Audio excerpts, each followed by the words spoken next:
নিবেদন করছি যাদের জীবনের বিনিময়ে আমরা এই মহান স্বাধীনতা পেয়েছি। আমি শ্রদ্ধা নিবেদন করছি স্বাধীনতা পরবর্তী সময়ে গণতন্ত্র পুনরুদ্ধারের সংগ্রামে, বিশেষ করে গত 17 বছর আওয়ামী দুঃশাসনের বিরুদ্ধে স্বৈরাচারের পতন আন্দোলনে, গণতন্ত্র মুক্তির আন্দোলনে যারা জীবন দিয়েছেন, বিশেষ করে স্বেচ্ছাসেবক দলের নেতৃত্বে যারা জীবন দিয়েছেন, আমি তাদের আত্মার প্রতি শ্রদ্ধা নিবেদন করছি। শ্রদ্ধা নিবেদন করছি আজকে স্বৈরাচার মুক্ত, লুটেরা শেখ হাসিনা মুক্ত এই বাংলাদেশ প্রতিষ্ঠার আন্দোলনে যাদের জীবন দিয়েছে, বিশেষ করে সর্বশেষ এই আওয়ামী দুঃশাসনের নায়ক স্বৈরাচারী শেখ হাসিনার নেতৃত্বে এবং নির্দেশে পেটুয়া বাহিনী এবং দলীয় সন্ত্রাসী বাহিনীর গুলিতে এই আন্দোলন সফল করতে যারা শহীদ হয়েছেন, সকল শহীদ বীর জনতার প্রতি শ্রদ্ধা নিবেদন করছি। প্রিয় ভাইয়ের আমার দীর্ঘ বক্তৃতা যাব না।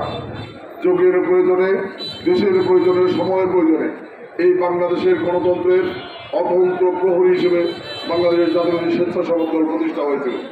প্রতিষ্ঠার পর থেকে বিভিন্ন সময় গণতন্ত্র পুনরুদ্ধারের আন্দোলনে, বিশেষ করে 82 থেকে 90 সাল এবং 2006 সাল থেকে আজকে 2024 সাল, এই দীর্ঘ সময় গণতন্ত্র পুনরুদ্ধারের আন্দোলনে সারা বাংলাদেশের মানুষ বিএনপির নেতৃত্বে ঐক্যবদ্ধভাবে সংগ্রাম করেছে।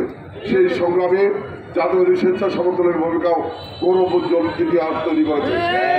জাতীয় স্বেচ্ছাসেবক দলের অনেকেই প্রাণ দিয়েছেন, অনেকেই এই সংগ্রাম করতে আহত হয়েছেন।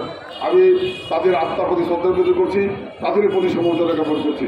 সেই সাথে উদাত্ত আহ্বান জানাচ্ছি, আমরা 17 বছর অনেক জীবনের বিনিময়ে, এই 17 বছরে অনেক ত্যাগের বিনিময়ে হামলা, মামলা, জেল, জুলুম সমস্ত কিছু মোকাবেলা করে আমরা স্বৈরাচারের পতন ঘটিয়েছি। কিন্তু এই বাংলাদেশে এখনও গণতন্ত্র, স্থায়ী গণতন্ত্রের রূপ পায় নাই। এই বাংলাদেশ এখনও আমাদের স্বপ্নের বাংলাদেশে আমরা রূপান্তর করতে পারি নাই। দুর্নীতিমুক্ত, দুঃশাসনমুক্ত, উন্নত, সমৃদ্ধ জনগণের বাংলাদেশ আমরা প্রতিষ্ঠা করতে চাই। সেটি করতে হলে আগামী দিনে একটি অবাধ, সুষ্ঠু, নিরপেক্ষ নির্বাচনের মধ্য দিয়ে জনগণের ভোটে নির্বাচিত, জনগণের প্রতিনিধিত্বমূলক সরকার প্রতিষ্ঠা করা ছাড়া আমাদের সামনে বিকল্প কোনো পথ খোলা নাই। আমরা সেই লক্ষ্যেই সকলে মিলে ঐক্যবদ্ধভাবে আগামী দিনে সকল কর্মসূচি পালন করব। কিন্তু দুর্ভাগ্যজনকভাবে ইতিমধ্যেই সেই পতিত স্বৈরাচার শেখ হাসিনা আজকে ভারত বসে নতুন করে ষড়যন্ত্র করছেন। শেখ হাসিনার পুত্র সজীব ওয়াজেদ জয় নতুন করে ষড়যন্ত্র করছেন বাংলাদেশকে অস্থিতিশীল তৈরি করার জন্য। আমরা যদি আগামী দিনে ঐক্যবদ্ধ না থাকতে পারি, সতর্ক না থাকতে পারি, তাহলে এই ষড়যন্ত্র বাংলাদেশে বাস্তবায়ন হলে বাংলাদেশের গণতন্ত্র চিরজীবনের জন্য হারিয়ে যাবে। আমরা সেই পথে যেতে দেব না। প্রিয় ভাই আমার, দীর্ঘ 17 বছর রাজপথে সংগ্রাম করেছি। আগামী দিনগুলোতেও আমরা সকলে মিলে ঐক্যবদ্ধভাবে রাজপথে সংগ্রামের মধ্য দিয়ে এই বাংলাদেশকে গণতান্ত্রিক স্বপ্নের সুন্দর বাংলাদেশে আমরা নিয়ে যেতে চাই।